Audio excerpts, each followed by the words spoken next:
कि अपने जीवन के 5 मिनट निकालकर इस वीडियो को अंत तक जरूर देखें। ये 5 मिनट आपके संपूर्ण जीवन को बदल कर रख देंगे। आज हम देख रहे हैं कि संपूर्ण विश्व में हाहाकार मचा हुआ है। कोरोना जैसी भयंकर बीमारी से लोग डरे, सहमे और भयभीत से नजर आ रहे हैं। ऐसी एक घटना से आपको अवगत कराता हूँ। एक व्यक्ति शहर की तरफ कमाने के लिए आया था, परंतु इस बीमारी को देखते हुए जैसे ही वो घर की तरफ लौटा, गांव में जाकर जब घर वालों को कॉल किया कि मैं गांव में आया हुआ हूं, तब घर वालों ने उससे कहा कि आप घर पे नहीं आ सकते। घर वालों की इस बात को सुनकर व्यक्ति के हृदय को झकझोर कर रख दिया। वो डर गया कि जिस परिवार के लिए मैं जीवन भर कमाता रहा, वही परिवार आज मुझे घर पे आने से मना कर रहा है। उस व्यक्ति को अपने खेत में एक चारपाई लगाकर बिठा दिया और वहीं पे उसको भोजन कराते और परायों जैसा व्यवहार किया जाने लगा। भक्तों, इससे हमें क्रोध करने की बजाय सीखना चाहिए कि ये उनकी गलती नहीं है, परिस्थिति ही कुछ ऐसी है, इंसान इंसान से डर रहा है। आइए आपको इस घटना से हम क्या सीख सकते हैं, उसके लिए आपको रामायण की तरफ लेके चलता हूँ, त्रेता युग की तरफ लेके चलता हूँ।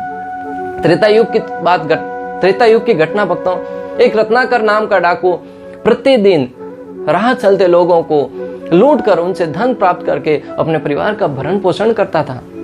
एक बार संयोगवश देवर्षि नारद उनसे मिले।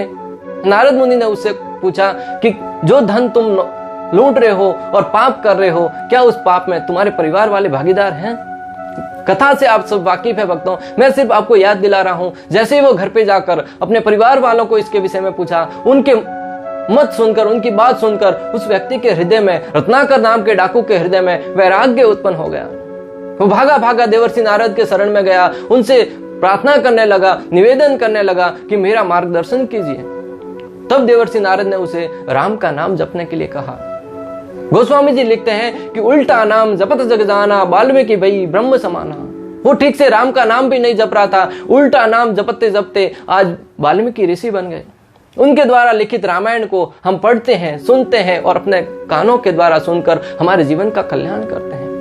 तो हमें भी इस घटना से सीखना चाहिए कि हम अपने जीवन में धन, रुपया, पैसा कितना भी क्यों न कमा ले, लेकिन वो मृत्यु के पश्चात हमारे साथ नहीं चलने वाले। हमारे परिवारजन, हमारे समाज वाले, हमारे देश वाले हमारे साथ नहीं चलने वाले। इसका अर्थ ये नहीं कि हम उनके लिए कमाना छोड़ दें। अपने परिवार का भरण पोषण करना हमारा कर्तव्य है, परंतु साथ ही साथ हमारे आत्मा का पोषण करना भी हमारा कर्तव्य है।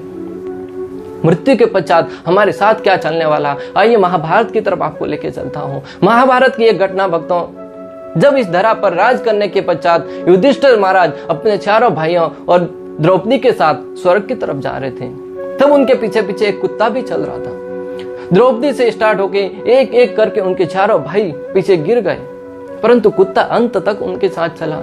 इस घटना से हमें सीखना चाहिए, कुत्ता कोई और नहीं भक्तों, साक्षात धर्म का प्रतीक था। परिवार वालों ने उनका साथ छोड़ दिया, परंतु धर्म अंत तक उनके साथ चला। भगवान श्री कृष्ण भगवद गीता में कहते हैं, नेहा विक्रम नाशोस्ति प्रत्यवायो न विद्यते स्वल्पम अपि अस्य धर्मस्य त्रायते महतो भयात्। इस भौतिक जगत में धर्म के लिए आप छोटा सा छोटा कार्य भी करेंगे, भक्ति छोटी भी छोटी कार्य भी करेंगे, तो आपको बड़े से बड़े भय से आपकी रक्षा करेगा। इस जगत में आप कितना भी धन, रुपया, पैसा, गाड़ी, बंगले, नौकर चाकर, राज रजवाड़े कितना भी क्यों ना रख लें, परंतु मृत्यु के पश्चात कोई भी आपके साथ नहीं चलने वाला। अगर कुछ साथ में चलेगा तो सिर्फ और सिर्फ धर्म, सिर्फ और सिर्फ भक्ति। इस जीवन में हम अक्सर लोगों को कहते हैं कि मंदिर आइए, भगवान का नाम का जप कीजिए, तब अक्सर लोगों का एक ही जवाब होता है कि हमारे पास समय नहीं है। परंतु भक्तों, इस परिस्थिति में हमारे पास समय ही समय है। हमें बाहर पुलिस नहीं जाने देती, कोई बात नहीं, हम स्वयं के अंदर झांक कर देखना चाहिए, स्वयं के अंदर प्रवेश करना चाहिए कि मैं अपने आत्मा का पोषण कैसे करूं।